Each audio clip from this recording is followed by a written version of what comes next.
What do students really know about their teachers? We asked around Jordan High School, and we're surprised to find how little they actually knew. What is one of Miss Fackrell's favorite foods? I think LaCroix, definitely. What does Miss Fackrell do after school? Do you know? Drive her Tesla. What do you know about Miss Fackrell outside of school? She has a Tesla and likes LaCroix. Do you know what any of your teachers' favorite foods are? I know one of them likes Taco Bell. Do you know what they do after school? Go climbing and do stuff with his friends. Do you know what he does at home? Probably just grades and sleeps. Thank you. Do you know what your teacher's favorite foods are?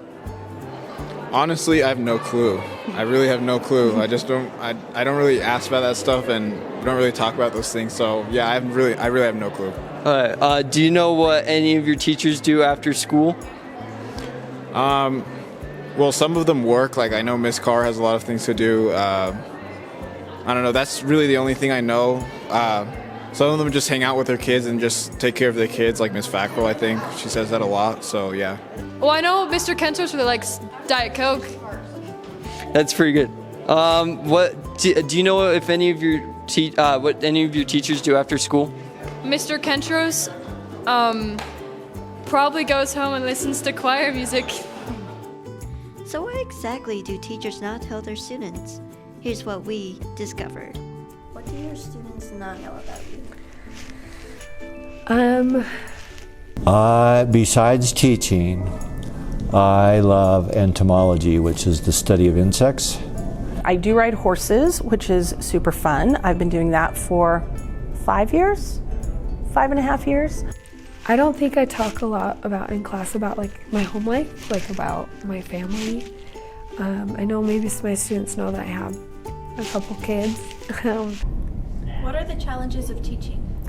There are a couple of different challenges. One challenge is the fact that there are so many people who are not teachers who are telling me what to teach, and that can be difficult to navigate because I don't want to be fired, but I also know that sometimes the things they tell us to do are not the best way to teach. So that's one of the challenges. There's just a lot of requirements outside that we are asked to have as well, like aside from grading and preparing lessons, we have a lot of professional development that we need to do and tests to take ourselves, and all of that stuff like we're required to do in a very small amount of time, and I end up doing a lot of it at home. And that is hard to manage because I have kids at home as well that I want to give my attention to. And so usually it's in the late hours of the night that I'm trying to get things done. That some years are better than others, but classroom management is a really big struggle, especially with cell phones, and especially AirPods. I think AirPods are actually worse than cell phones. And so it's just difficult to keep students engaged when they choose to be on technology. So I think the biggest challenge to teaching right now is all the other distractions that we have.